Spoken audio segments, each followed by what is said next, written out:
Welcome to the first session of the Women in Technology Ask Me Anything vlogcast. In this series, I will be talking to women working in IT, technology, and science to talk about their roles, what they do, and why they enjoy doing it. For this first session, I have invited Sarah Swatman. She's the Senior Director, Solutions Engineering, Digital Workspace for the EMEA region. Hi, Sarah. Welcome to my podcast. Thank you for agreeing to be the first guest here. You're welcome. Thank you. So maybe we can start off the podcast with you telling us a little bit about yourself. Okay, yeah. So thanks, Ronka. Yes, so my name's Sarah Swatman. I am a single mum of two girls, aged 7 and 10. I live northwest of London in the UK, and I've been working at VMware now for 3 years, working in the IT industry for over 20 years. Shocking. And and I'm really, really delighted to have been invited today to come and talk to you about this. Wow, impressive, 20 years. So did you always actually know you wanted to work in IT? Because that's a really long time now. No, I didn't. If I go back to when I was at school, the two main things that I absolutely loved at school were maths and sport. Mm-hmm. And if everything had aligned properly, I would have actually done a degree in sport, and I would have become a teacher or go to the RB and done PT training and sports training. But when I was 18, doing my A levels, which are your senior grades in the UK, I messed up, I think is the best way to put it, and I didn't get the grades that was expected. And so my thoughts of what I wanted to do changed, and I ended up going to university and studying maths instead of sport. And from there, I actually found that I quite enjoyed programming, and I hadn't really had much exposure to computing before. I mean, this was 1993, so it was a long time ago, but I hadn't really had much exposure or hands-on exposure to IT before then. I was a mathematician who loved sport, so no, I didn't know I wanted to go into this field, but through karma, or so to speak, I fell into it. Well, that's really amazing because obviously you're really quite successful in this field. So I really actually have to check because I wrote down your title. You are currently working as Senior Director Engineering for Digital Workspaces for EMEA. So EMEA, for the people who are not in this field, is Europe, Middle East, and Africa, which is actually a really big region. And this is what you're responsible for. So maybe you could tell us a little bit about what that entails, because it sounds really, really important and a bit intimidating. I'm not intimidating. No, you're not, but your title. The title's very long. I do know that. But so I think before I say explicitly what I do, I think it's important to say what the role of a solutions engineer is. Mm-hmm. So with software vendors and hardware vendors, we have obviously our sales teams that have to go out and sell the technology that is being created by the intelligent programmers in the background. But those salespeople need to have technical people to work alongside them to be able to go and have those deep technical level conversations with the customers to make sure that the solutions are fitting into their environment. And that is the role of solutions engineering. It's otherwise known as sales engineers, or pre-sales is known across the board. Mm-hmm. So and I personally fell into the world of pre-sales about 18 years ago by accident. I was a programmer when I first left university, and I loved it because it is seriously the best role ever. You get to go out and meet different customers every day and help solve their business challenges with technology. So that's kind of the role of pre-sales. Now, my role now is I run a team of pre-sales consultants or solutions engineers across that region, Europe, Middle East, and Africa.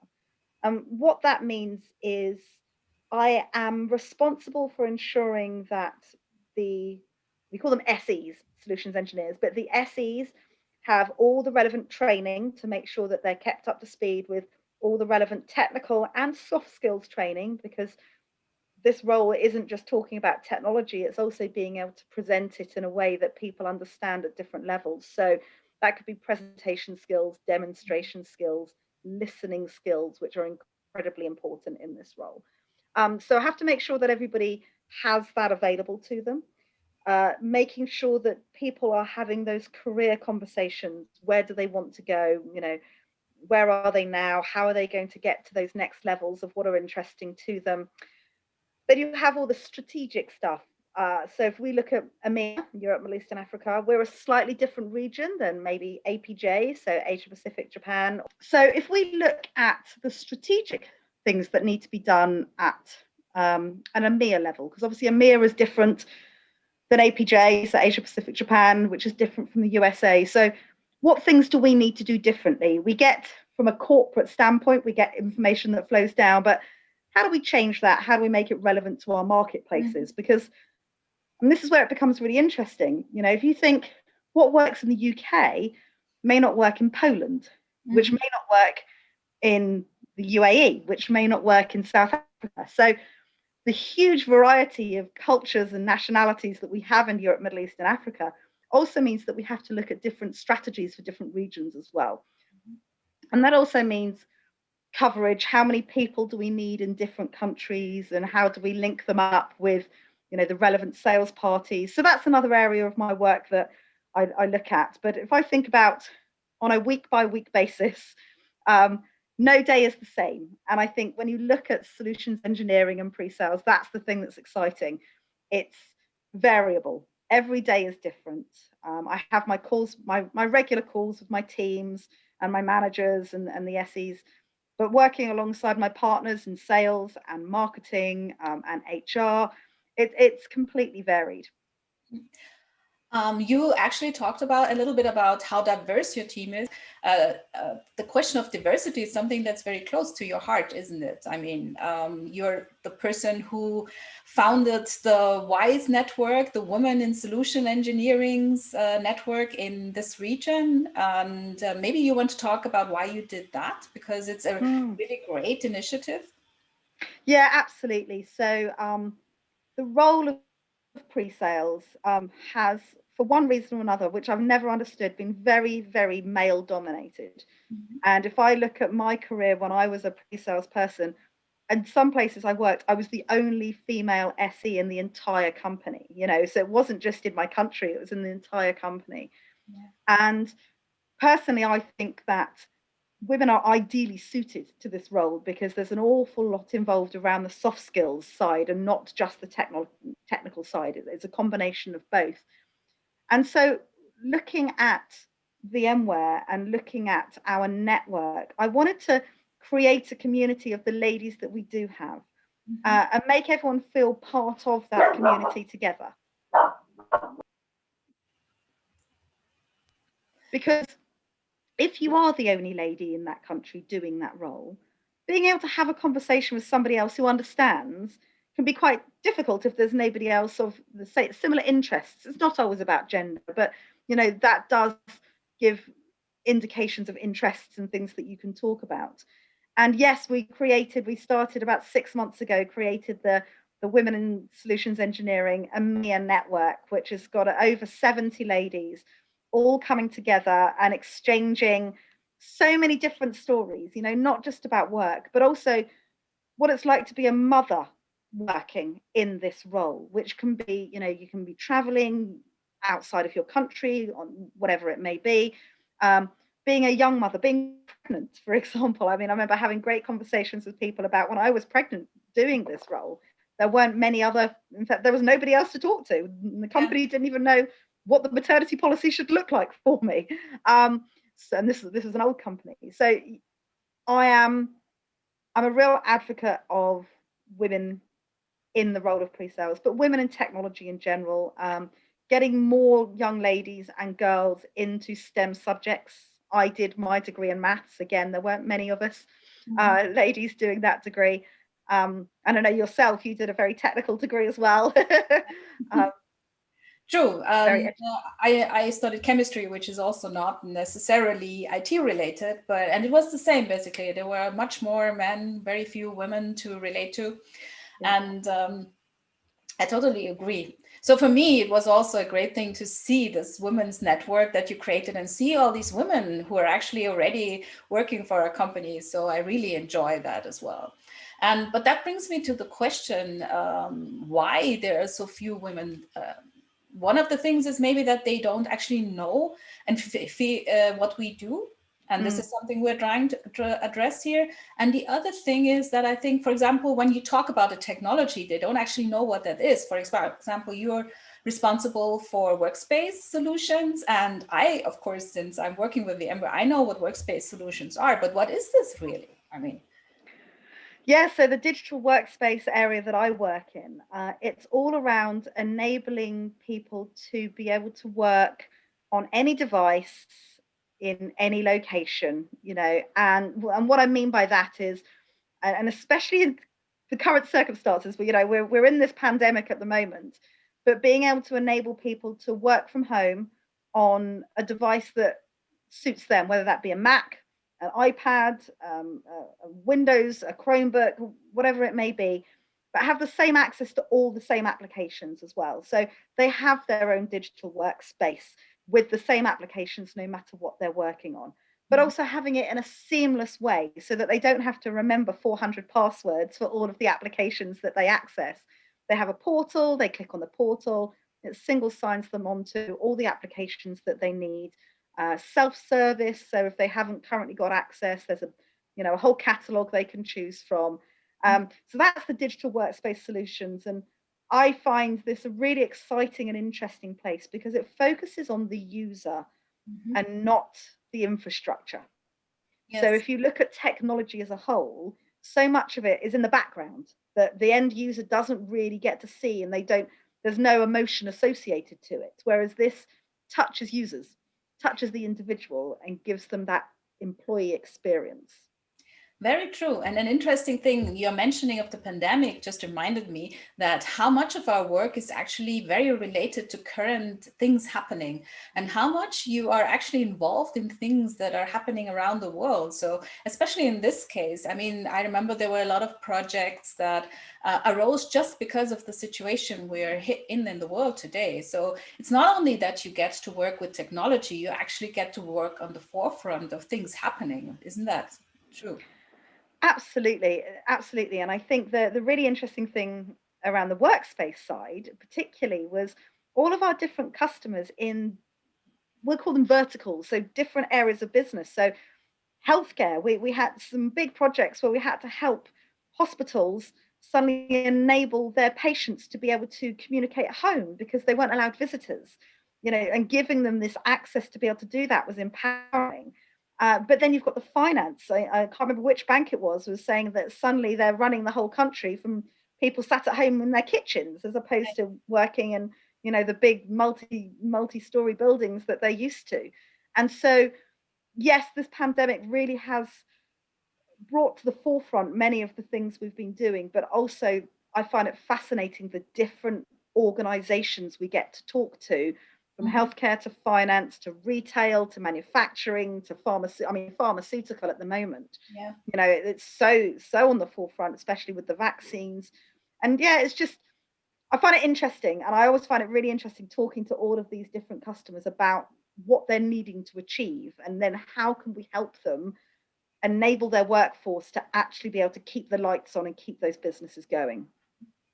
Well, talking to you, I really feel your enthusiasm for the job and that you actually really, really enjoy what you're doing. Maybe you want to just say a few words about why you enjoy doing these things for VMware at the moment? Yeah, so I think there's two things. I love the role of pre-sales in general because I feel it's a problem solving. I see it as a problem solving role.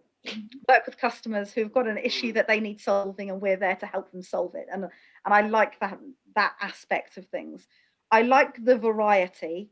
I've never been one to have, go into work and do exactly the same thing every single day and go home. I like the fact that on a Monday morning, I'm never 100% sure what's going to happen that week. And, outside of the pandemic, I'd be flying around all over the place, which was super, invigorating because you get to see so many different people of different cultures. Working for VMware, I actually posted something on my LinkedIn yesterday, I think it was. They're such an amazing community company, just in this pandemic alone, they gave everybody in the entire company, they gave us 10 additional days that we called them for pandemic days, that we could use without any question to allow us to be able to look after ourselves, our families, whatever needed. So look after our own mental health because we were finding it difficult. Families, whether that be elderly or children or whomever it may be. And that was given to the entire company.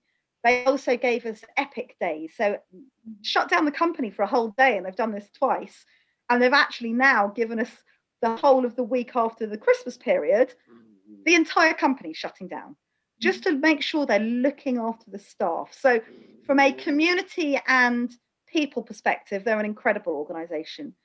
From a technology perspective, VMware is and always has been innovative when it comes to technology, at the forefront. I mean, they invented virtualization, for goodness sake, which so much of our technologies work on these days.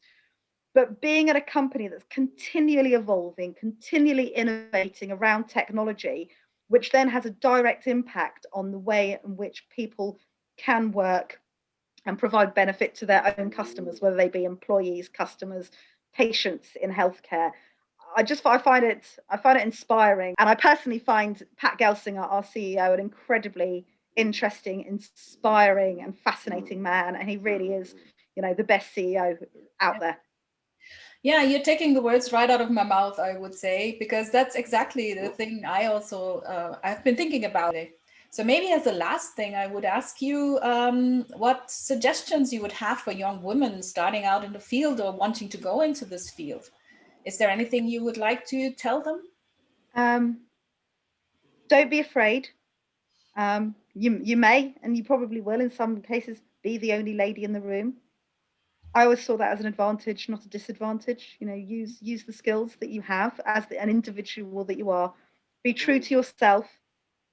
Whatever role you choose to do, make sure it's something you're really interested and passionate about. Don't follow the title. Don't follow the paycheck. Follow the passion, because you're going to be doing whatever you choose and spending more time doing that than you will be with your friends and your family. So do something that you enjoy and you're passionate about. Be honest with yourself as to what you like and you don't like, and pursue things that make you happy, because it's incredibly important to be happy in what you do. Don't ever think that you can't do it. That's a mindset. That's a mindset. You absolutely can. If you see a job application and you don't tick every single box, but you tick 60%, apply, because the men will be applying if they tick 30.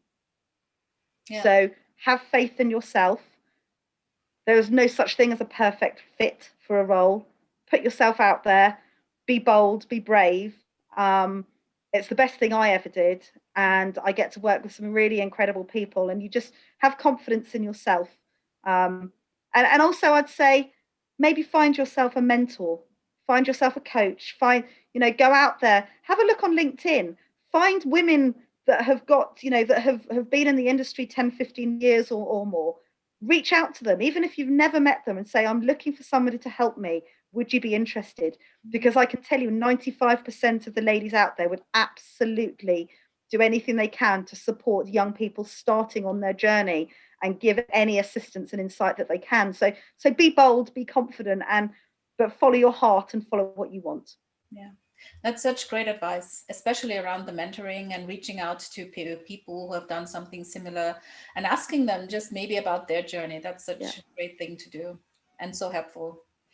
So I really enjoyed talking to you. This was really fun. And thank you so much for coming on the show.